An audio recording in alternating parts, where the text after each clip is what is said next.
জানেন চাচা, অনেক দিন পর মনে হচ্ছে আমি হয়তো একা না। তুমি কখনো একা ছিলে না মা। দুঃখ মানুষকে অনেকটা অন্ধ করে দেয়। কারণ আশ্রয় নেওয়া আর সম্মান হারানো তো এক জিনিস না মা।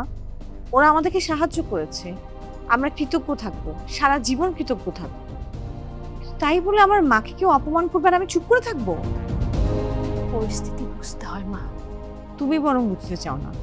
তুমি সবসময় চুপ থাকো, সবসময় সবকিছু ছেড়ে দাও। আমি শুধু মানুষ না, একটা ভীতু মানুষ ছিলাম। সামনে কিছুই দেখতাম না, শুধু শুধুমাত্র বাঁচার চেষ্টা করতাম। তারপরে আমেরিকা গেলাম। সবাই ভাবে খুব সুখ, কেউ দেখে না এই গভীর রাতে একা একা কান্না করা মানুষগুলোকে।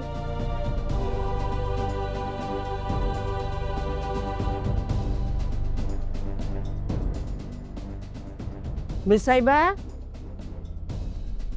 আইরে সাইবা।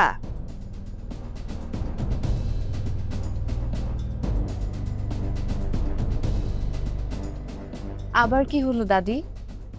কি হলো মানে? আর তুই যে শিউলির সঙ্গে যেভাবে কথা বলেছিস, ওটা কি ঠিক? ও, সেই টপিক? সেই টপিক? মানে তুই অন্যায় করে এমন ভাবে ভাব দেখাবি যেন কিছুই হয়নি। আমি যা বলেছি সামনে বলেছি, পিছনে না।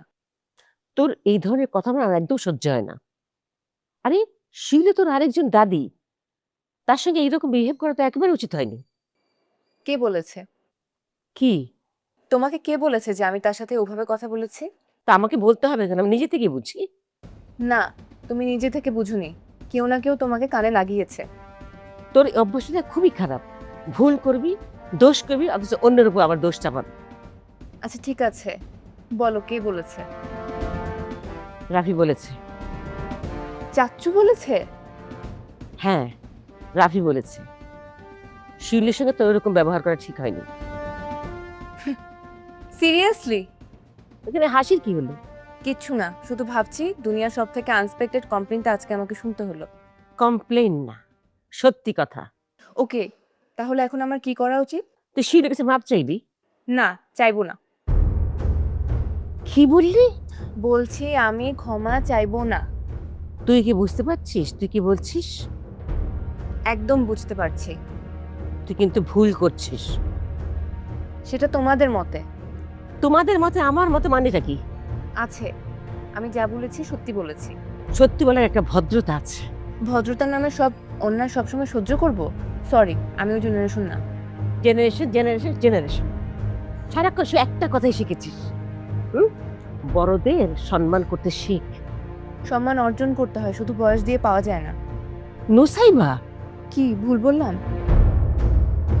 তোমার জন্য আমি একজনের সাথে ঝগড়া করলাম, তোমার সাপোর্টে দাঁড়ালাম, আর তুমি কিনা আমার বিপক্ষে কমপ্লেন দিলা দাদির কাছে। হুম হুম আমি আমি না, তুমি বলো তোমার এটা উচিত হলো? হ্যাঁ, আমি আমি আমি কোনো কমপ্লেন করি নাই। আমি আমি শুধু বলছি তুমি জোরে জোরে কথা বলছো। কারণ আমি তোমাকে ডিফেন্ড করছিলাম। হ্যাঁ, কিন্তু কিন্তু খারাপ খারাপ লাগতেছিল কার? সবার সবার সবার সবার। আমার লাগছিল না? তুমি জানো আমি কেন রাগ করেছি? তুমি জানো না? হুম, আমি আমি জানি, আমি জানি আমি জানি। তাহলে রাগ করা যায় কিন্তু কষ্ট দেওয়া যায় না। তুমি রাগ করতেছিলা, খালা কষ্ট পেয়েছে, খালা কান্না করে দিছে। ও, এখন সবাই ভিকটিম।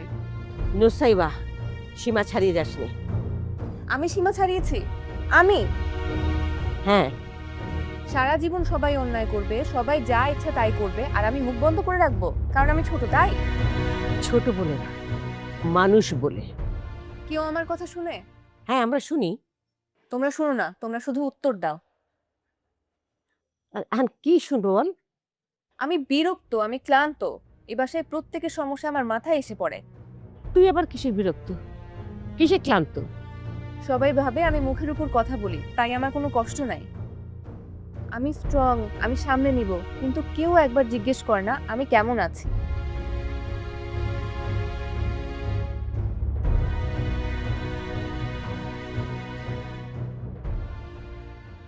মেজো চাচা এসেছিল। মেজো চাচা কি বলেছে? তেমন জরুরি কিছু না।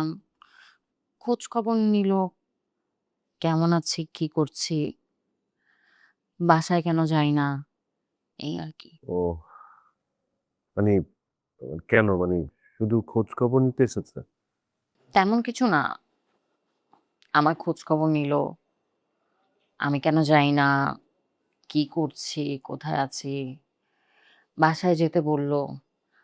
আবার অবশ্য একথাও বলেছে যে এখন নাকি বাসায় যাওয়ার তেমন পরিবেশও নেই। অন্যের বাসায় আছে, সবাই অনেক কষ্টে আছে।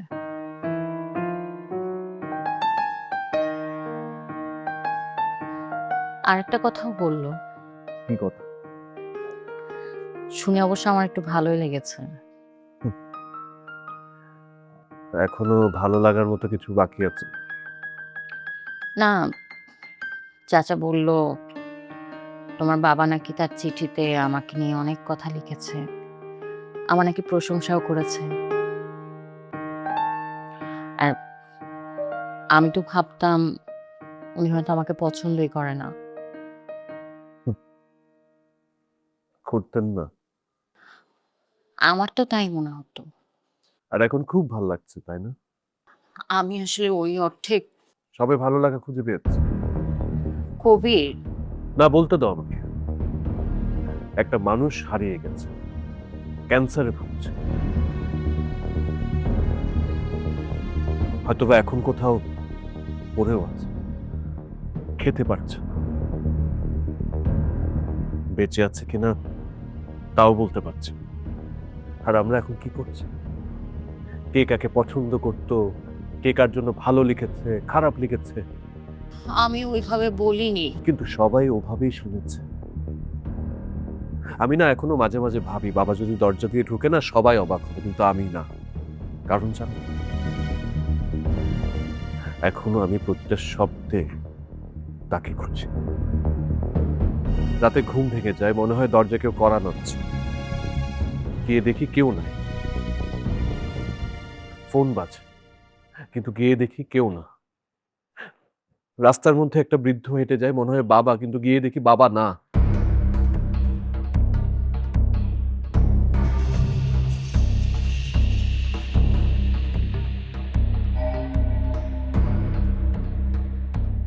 নুসাইবা, নুসাইবা, তুমি কান্না করতেছো? না, তুমি মিথ্যে মিথ্যে বলতেছো নুসাইবা। তুমি তো অনেক কিছু বোঝো দেখি। দুঃখ পেয়েছো? হ্যাঁ, পেয়েছি। আমিও দুঃখ পেয়েছি। তুমি যখন চিৎকার করছিলে তখন আমি ভয় পেয়েছি। আমি ভয় ভয় পেয়েছি, ভয়। যাই হোক, তুই ক্ষমা চাইবি, না, তুই ক্ষমা চাইবি, না, এটা আমার আদেশ। আমি ছোট না, আমি বাচ্চা না। আমি এই বাড়ির বড়। দাদু, আমি রোবট না। তোর এই উদ্ধত আচরণ আমি একদম সহ্য করতে পারি না। আমিও পারি না। তোমরা তোমরা ঝগড়া ঝগড়া করো না। আমি জীবন ভর একটা স্কুল চালিয়েছি, আমি 40টা বছর স্কুল চালিয়েছি, মানুষকে শাসন করেছি, ছাত্রছাত্রীদেরকে আমি মানুষ করেছি। স্কুলের ছাত্ররা হয়তো শুনেছে, আমি শুনবো না। কি বললি তুই? সত্যি বললাম। তুই আমাকে অসম্মান করছিস। আর আমাকে? আমি আর পারি না, আমি সত্যি আর পারছি না, পাগল হয়ে যাচ্ছি। এই সংসারটা আমি কত কষ্ট করে ধরে রেখেছি জানিস, কত কষ্ট করে ধরে রেখেছি। আমার যেতে দু চোখ যে আমি চলে যাব। না না না না না না না, তুমি যাবা না, তুমি যাবা না। আমি ক্লান্ত রে বাবা, আমি খুবই ক্লান্ত। না না মা, না, তুমি যাবা না মা, তুমি যাবা না, তুমি যাবা না, তুমি যাবা না। দাদি, আমি তোমাকে কষ্ট দিতে চাই দাদি। কি তো দিচ্ছিস তাই তো? সরি বাবা, সরি। কাউকে কষ্ট দিলে সে দায় 100 নিতে হয় রে।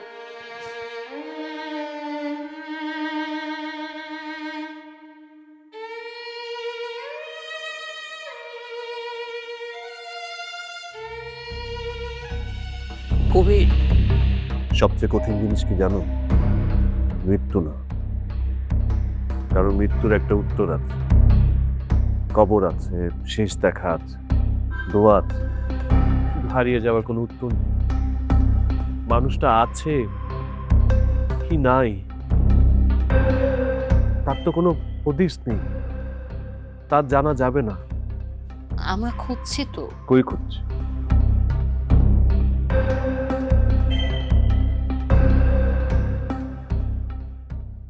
সবাই চেষ্টা করছে। চেষ্টা, হাহ, চেষ্টা আর সান্ত্বনার মধ্যে না খুব সামান্য পার্থক্য আছে। মানুষ যখন কোনো কিছু করতে পারে না তখনই বলে চেষ্টা করছে। তুমি এমন কথা বলো না। আমি না ক্লান্ত। আমি জানি। তুমি জানো না বানি, তুমি জানো না। আমি শুধু একজন বাবাকে হারাইনি, আমি আমার পৃথিবীকে হারিয়েছি, আমার সবচেয়ে বড় আশ্রয় হারিয়েছি, আমি আমার সবচেয়ে বড় বন্ধু হারিয়েছি।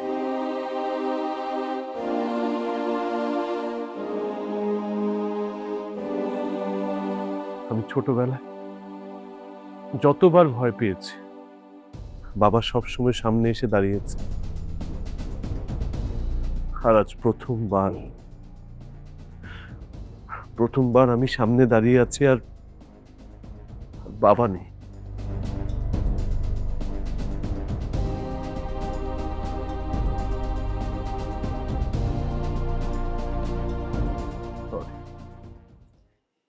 কেন? এই যে আমি তোমার উপর রাগ দেখালো, তুমি তো কিছু করোনি। কবির, রাগ দেখাও আমার উপর, আমি কিচ্ছু মনে করব না। বানি, আমি একটা সিদ্ধান্ত নিয়েছি। কি সিদ্ধান্ত? আমি চলে যাব। কোথায়? দেশের বাইরে।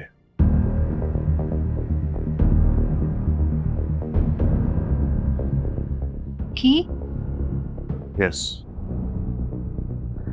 আমার না কোনো কিছু ভাল লাগছে না, আমি এখানে থাকবো না। তুমি কি পাগল হয়ে গেছো? তোমার বাবাকে খুঁজবে না? জানি না, আমার না মনে হয় আমি আমার বাবাকে পাবো না আর। কবির, এরকম কথা তুমি কিভাবে বলছো? কারণ প্রতিদিন একটু একটু করে আমার বিশ্বাসটা মরে যাচ্ছে ভাই। তুমি আশা ছেড়ে দিচ্ছ? আশা না, আমি নিজেকে ছেড়ে দিচ্ছি। আর তুমি গেলে যদি বাবা ফিরে আসে, বলো।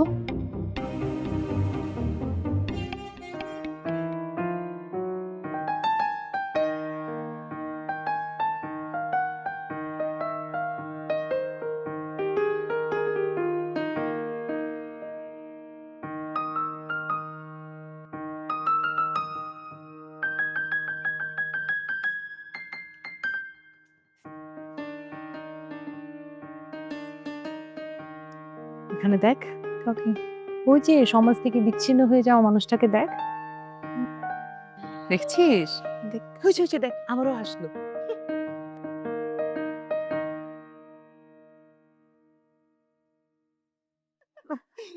কখন মানুষ এরকম মোবাইল টিপে টিপে হাসে বলতো? দুইটার সময়। এক, যখন মানুষ লটারির টিকিট জেতে, আর দুই, যখন বয়ফ্রেন্ড হয়। লটারির টিকিট তো দেখি নাই, তাহলে বয়ফ্রেন্ড বয়ফ্রেন্ড কি সমস্যা তোমাদের? কোনো সমস্যা না, তদন্ত চলছে।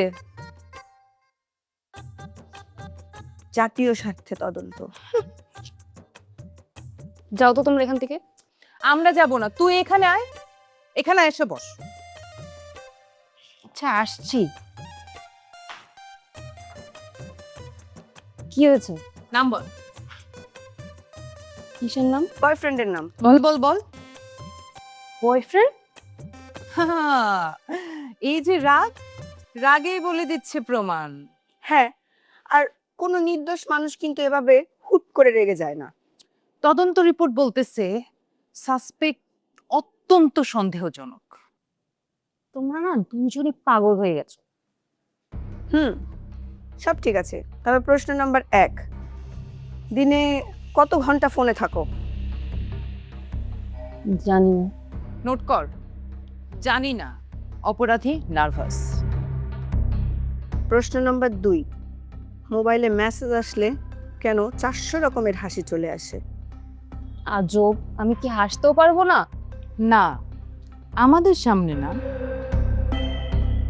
রিলেশনশিপের প্রথম লক্ষণ, মোবাইলে মেসেজ আসলে একা একা হাসি। আমি না তোমাদের সাথে আর কোনো কথাই বলবো না। না, বল, নাম বল। কি নাম? রায়হান, রাকিব, নাকি রুদ্র, নাকি কোনো জেনজি টাইপের কোনো নাম? আমার মনে হয় এক্সট্রো। আরে না না ভাই, না, আমার মনে হয় the green flag Rahman. Emotional support এখন।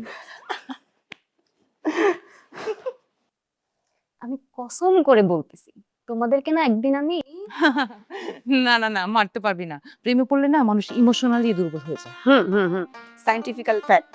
রাইট। কিসের সায়েন্স? আমাদের science, TikTok university science. Bachelor in gossip engineering.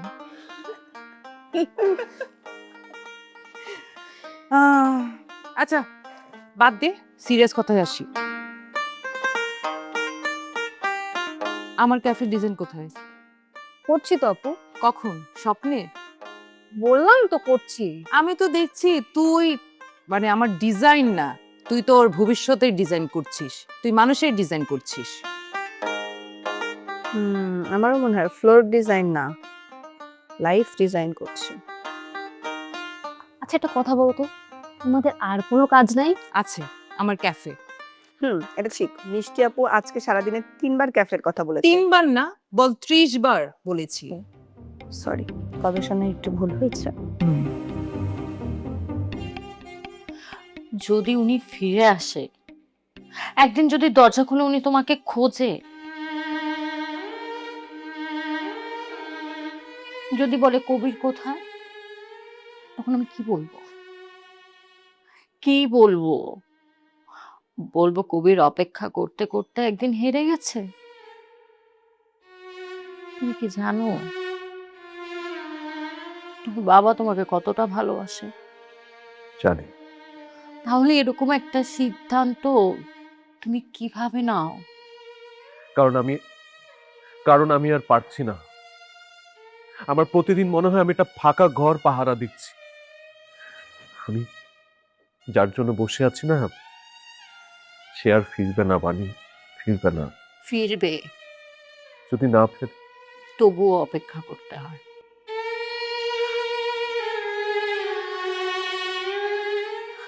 ভালোবাসার সবচেয়ে নিষ্ঠুর নিয়ম কি জানো? উত্তর না পেলেও অপেক্ষা করতে হয়। তুমি যদি চলে যাও, তোমার বাবার জন্য অপেক্ষা করবে কে? তোমার বাবার খালি ঘরটা খালি রাখবে কে? তার বসার চেয়ারটা ধুলো ঝাড়বে কে? সে যে ফিরে আসবে এই কথাটাই বিশ্বাস করবে কে? আমার মনে হয় কি জানো, আমার মনে হয় আমি আর নিজেই বিশ্বাস করি না যে বাবা। তাহলে আমার বিশ্বাস ধার নাও কবির। আমি তো বিশ্বাস করি, আমি বিশ্বাস করি সে বেঁচে আছে, সে ফিরেও আসবে। আর আমি এটাও বিশ্বাস করি তিনি তোমাকে খুঁজতেছে। অন্তত এতটুকু বিশ্বাস করো। কোথায় যাচ্ছ? জানি না। কবির, একটা মানুষ যখন তার সবচেয়ে প্রিয় মানুষটাকে হারায় না, তখন সে কোথাও যায় না, শুধু হাঁটতে থাকে। কেন জানো? কারণ সে যদি একবার দাঁড়িয়ে যায়, তখন হারানো শব্দটাকে অনেক বেশি জোরে শোনা যায়। কবির প্লিজ রেও না। বাবা হারিয়ে যাওয়ার পর একটা জিনিস বুঝেছি, কিছু মানুষ দরজা খুলে চলেছে। মানুষের বাড়ি হারানো বা ধর টাকা পয়সা হারানো সেগুলো কিন্তু বড় না। সবচেয়ে বড় কোথায় জানিস কোনটা? তুই যে জায়গাটা দাঁড়িয়ে আছিস সেই জায়গাটা হারানো, নিজেকে হারানো। এখন আমাকে দেখতে কেমন লাগছে সেটা কিন্তু মুখ্য বিষয় না। মুখ্য বিষয়টা কি জানো? আমার বাবাকে আমি এখনো খুঁজে পাচ্ছি না। কতদিন হয়েছে বাবাকে পাচ্ছি না। আমি এখনো জানি না লোকটা খাইতেছে কিনা, ঘুমাইতেছে কিনা, বেঁচে আছে কিনা নাকি। কবির, আমি মনস্থির করে ফেলেছি, আমি আর এই বাড়িতে থাকবো না।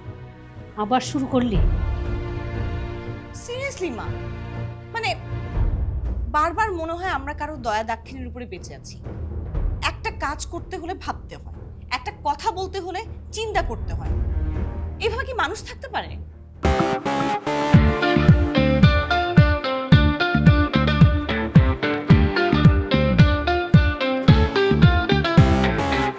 চোরাশিতে ভাসি, বালির ঘর বাঁধি, স্বপ্নের ফেরিওয়ালাটা দিয়ে যায়।